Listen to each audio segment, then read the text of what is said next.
Guys, it's Miss Hernandez. As you can see, I have my little doggy socks here with me, and we're ending our videos on this book already, on Onward. That's crazy, guys. I feel like it's been so much time reading this book. I'm kind of gonna miss reading it, but you know, when you read a book, you move on to the next one.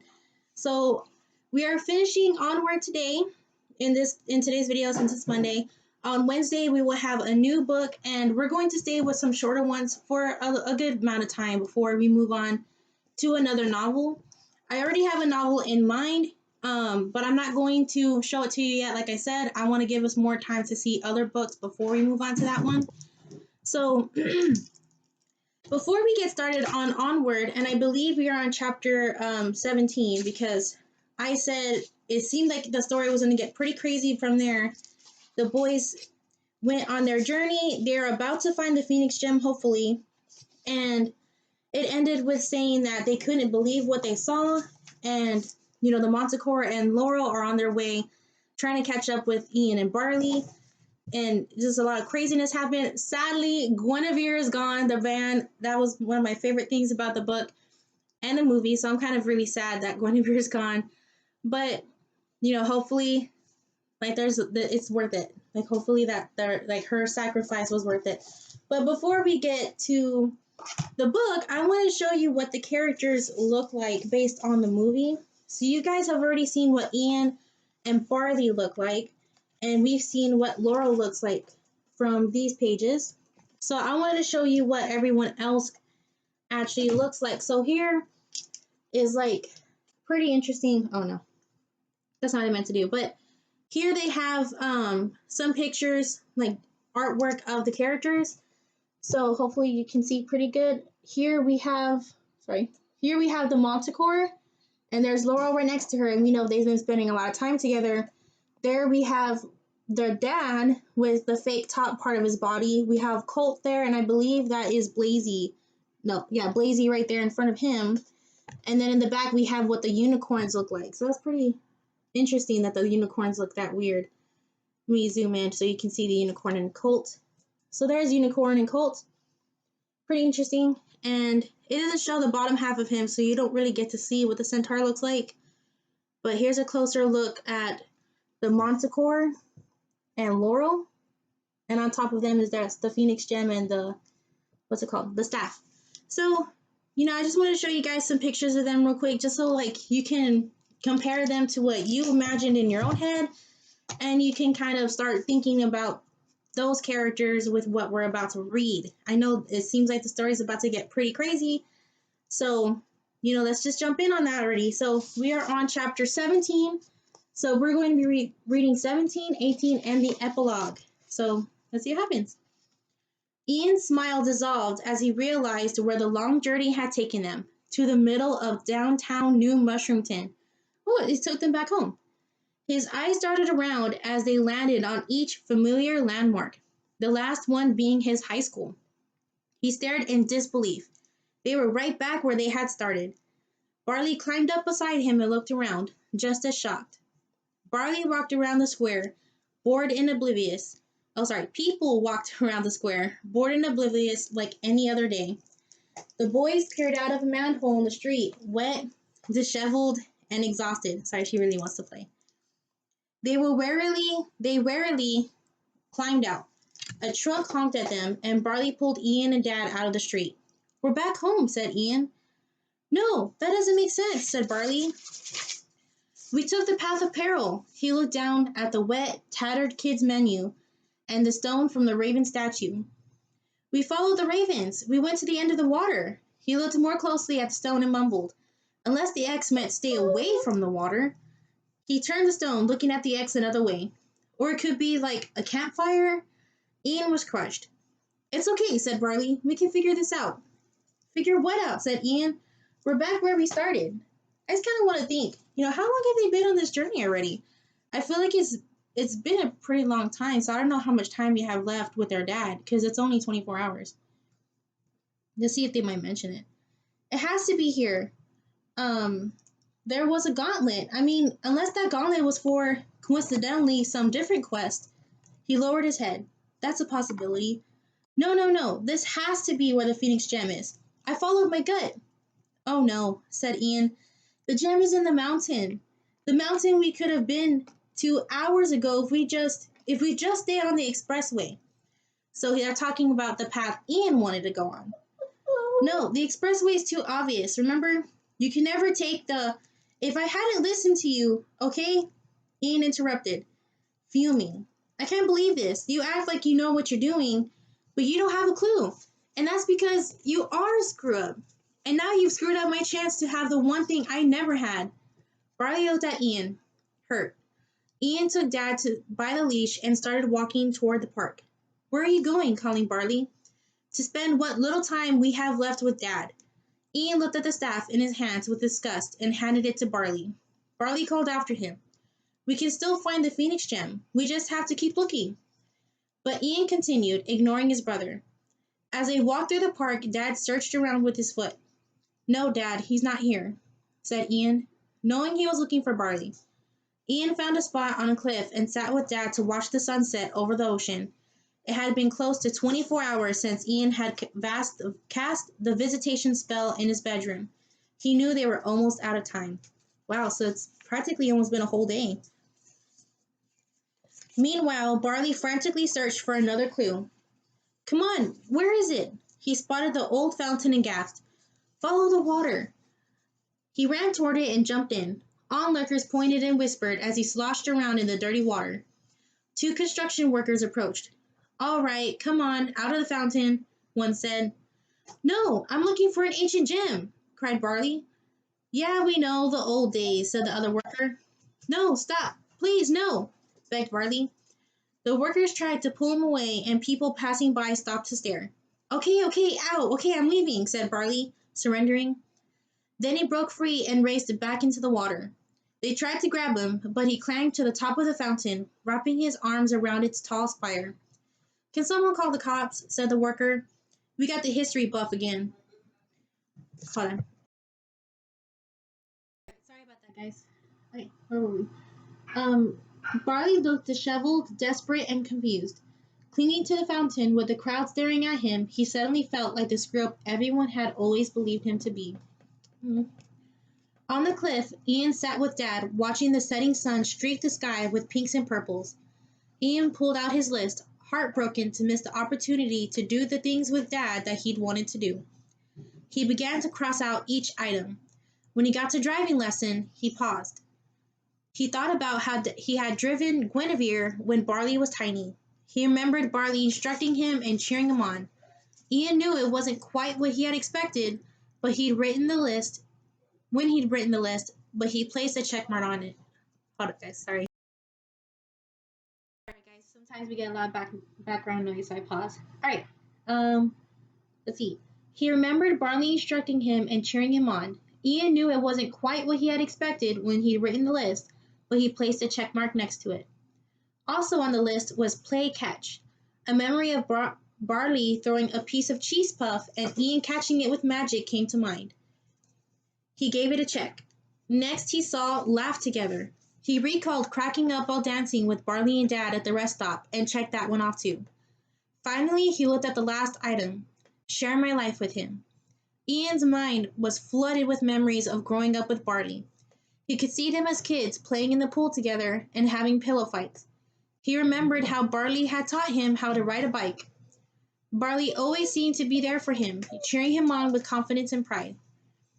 Ian was surprised when he noticed he had checked off every item on his list. He smiled as tears welled up in his eyes. I know, it's so sad, right, Socks?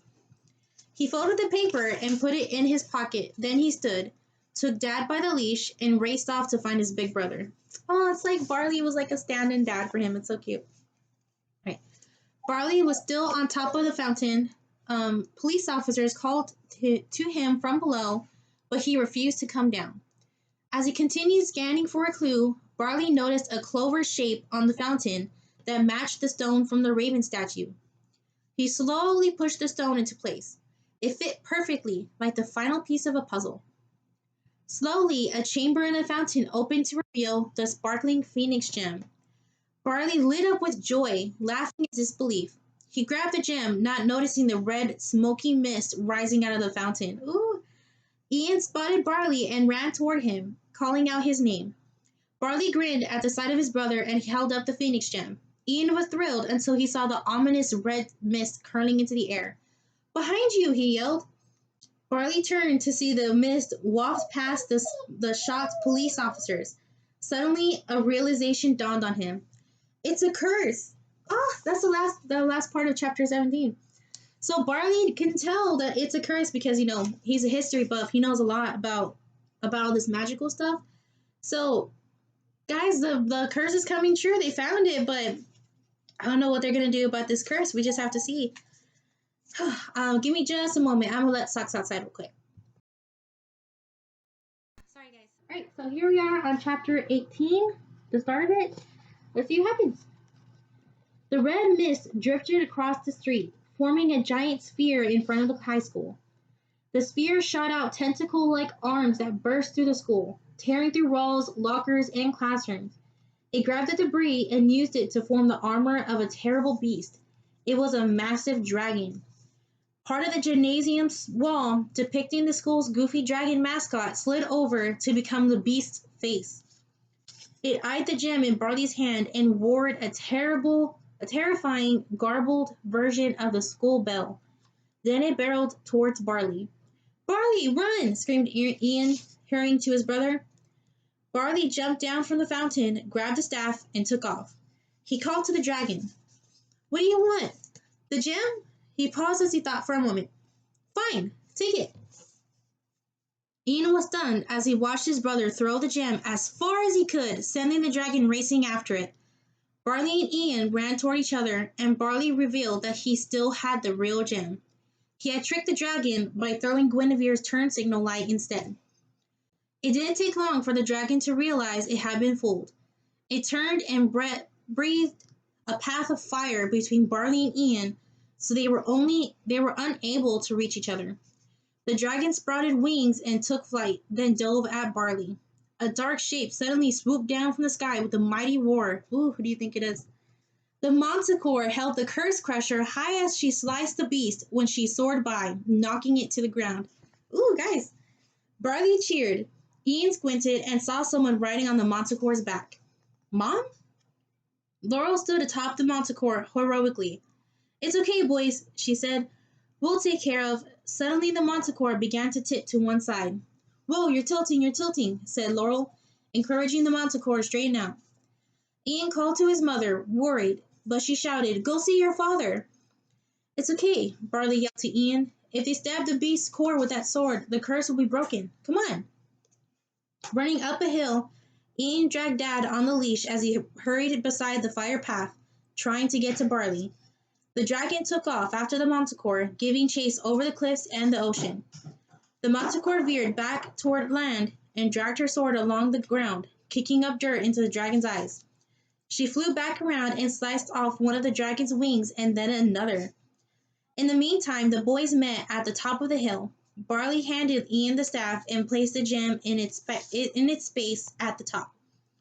"Barley, about earlier, I am so sorry," started Ian. "There's no time," said Barley. "The sun is about to set." They looked toward the lowering sun.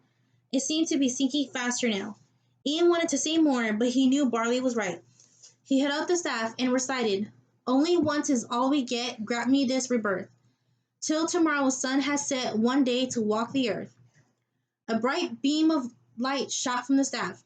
Ian held it with all his might, helping to make the magic work, hoping also. The Manticore flew toward the dragon, fast and fierce. "Time to crush a curse." She was about to deliver the killing blow when the dragon rose up and swatted the Manticore and Laurel out of the sky with its tail, sending them crashing to the ground. Laurel got up, but the Manticore was unable to move. "Oh, my back!" she screeched. Determined, Laurel picked up the Curse Crusher. She saw the dragon turn its attention back to the boys and sprang into action. "I am a mighty warrior." Hold on, guys. Sorry if you hear some background noise. I have everybody over there in the kitchen right now, so apologize for that. Where were we? She climbed up the tail of the dragon. The music from her warrior workout video played in her mind as she used her moves to get closer and closer to the glowing core within the dragon's center. The dragon reared up to attack the boys, and Laurel held the sword above her head with both hands. I am a mighty warrior, she shouted. She stabbed the dragon, but only part of the sword made it past the armor into the beast's core. The boys watched as the dragon froze. Laurel struggled. Oh, hold up. Oh, this video feels long. I'm sorry, guys. Where were we? The boys watched as the dragon froze. Laurel struggled to keep the sword in place. Hurry! I can't hold this for long, she yelled. The gem slowly lifted out of the staff and spun. A warm light glowed around it, and the staff began to shake, just as it did when Ian had conjured Dad in his bedroom. No, no, no, no, no, Ian said, afraid he might lose his grip again. The magic swelled and was about to explode. Barley! Barley ran over and braced his back against Ian's, giving him the support he needed. The gem rose over Dad and began raining powerful magic upon him, slowly building the rest of his body. Just then, Laurel saw the... I want to make sure this is recording.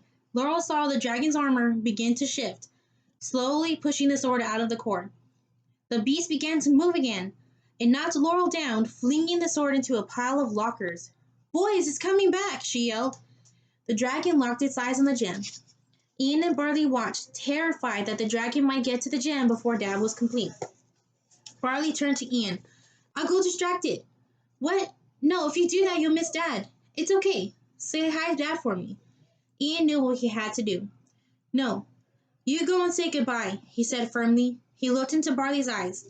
I had someone who looked out for me, someone who pushed me to be more than I ever thought I could be. I never had a dad, but I always had you. Barley opened his mouth to respond, but before he could say anything, Ian grabbed the staff and sped off. He ran down the mountain and without hesitation leapt off the edge, calling out the Trust Bridge spell. Bridge Gregor Invisia! Glowing spots of light appeared under Ian's feet as he ran. When he approached the dragon, he screamed and cried, Boombastia! Fireworks shot from his staff, blinding the beast. It whipped its tail towards Ian as he shouted, Aloft, Elevar! He stopped the tail with his magic. Then suddenly the dragon pulled its tail back in fury, sending Ian's staff sailing over the cliff and into the ocean. The trussed bridge disappeared with the staff, and Ian fell, cracking his ankle. The dragon passed over Ian and marched straight toward Dad and Barley. No, no, no, no, shouted Ian. Dad's body generated next to Barley as Barley fearfully counted the seconds, watching the beast move toward them. Use what I have, said Ian, remembering Barley's words. What do I have? I have nothing. He looked down at his empty hands. A splinter of wood from the staff had lodged itself into his skin. Magic in every fiber. Hold on, guys. He used his teeth to remove the tiny splinter and held it between his fingers. Magnora Gungantuan. At his command, the splinter grew into a full-size staff. Ian saw the dragon approach Barley and Dad, its mouth nearly on the gem. With every part of himself, Ian shouted, Voltar Thunderseer! But bam! A colossal bolt of white lightning shot from his staff and blasted the armor right off the dragon, knocking it to the ground. The dragon's weak spot was now exposed. Laurel finally reached the curse crusher and pulled it out of the pile of debris. She called to Ian and hurled the sword toward him. Excelsior! Ian shouted, catching it. The sword magically swung above his head, and just as the dragon began to rise, Ian sent the sword deep into its core. The curse billowed into the air as an enormous cloud. Then it disappeared. Ian fell to the ground, exhausted, surrounded by the rubble of the dragon's armor. The beast was gone. All was silent. Guys, this game's so exciting. When Ian tried to stand, a sharp pain shot through his ankle. Then a warm burst of light came from the top of the hill. Ian limped as he carefully climbed up a pile of rubble, trying to get a view of Barley and Dad. At the very top of the peak, Barley stood face to face with the glowing figure. The glowing subsided to reveal Dad, complete from head to toe. From his place in the rubble, Ian could only see his dad's back. He wished he could get closer, but he couldn't get through the debris with his injured ankle. He watched Dad and Barley talking and laughing together. The sun sank below the horizon as Dad gave Barley a hug. Then, in an instant, he vanished in Barley's arms. Barley quickly made his way toward Ian and helped him out of the rubble. What did he say? Ian asked eagerly. He said he always thought his wizard name would be Wilden the Whimsical. Wow, that's really terrible, said Ian with a laugh. I know. Barley paused before continuing. He also said he's very proud of the person you grew up to be. Well, I owe an awful lot of that to you, said Ian. He kind of said that too, said Barley.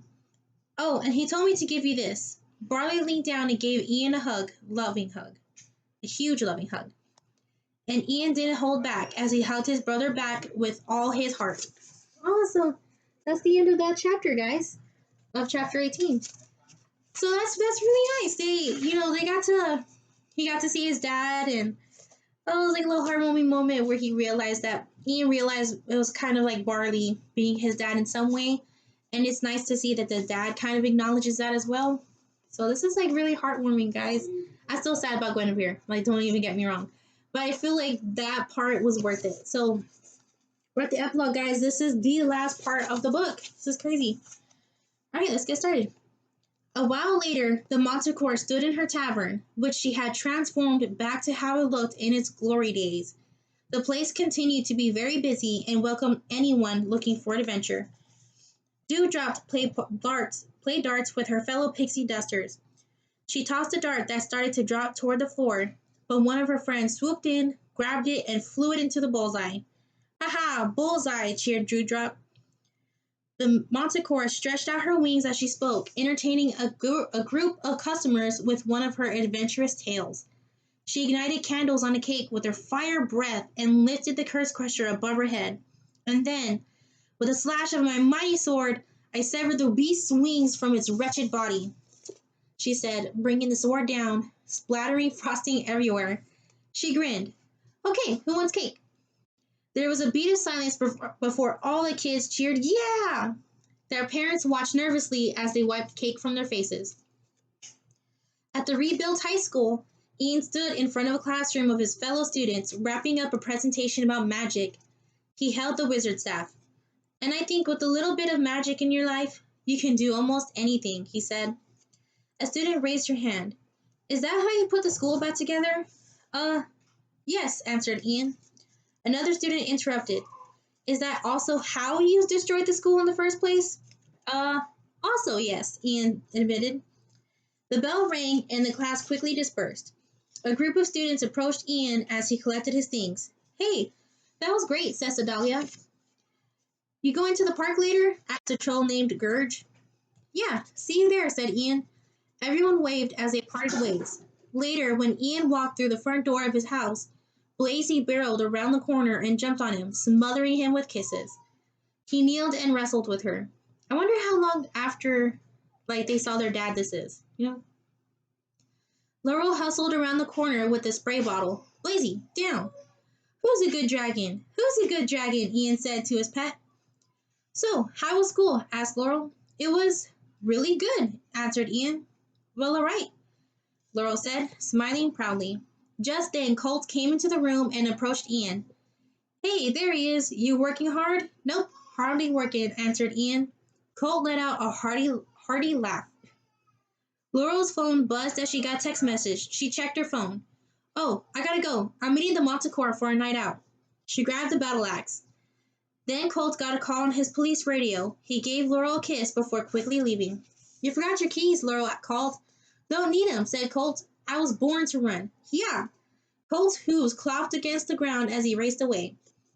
Ian watched from the living room window as Colt galloped down the road, his mane flowing in the breeze.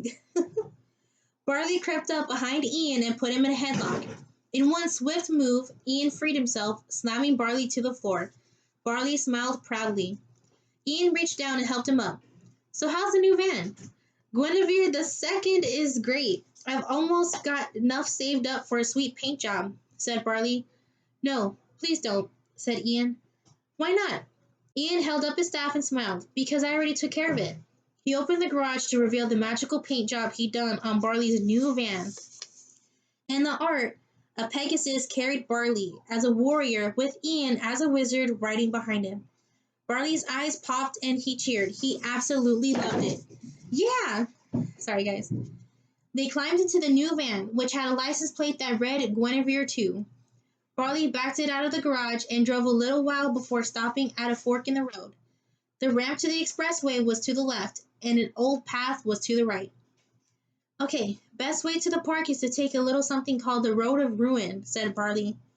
Too obvious, said Ian. Wait, what?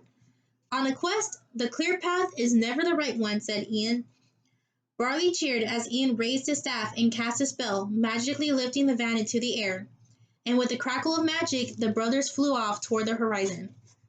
So that's the end. Oh my god!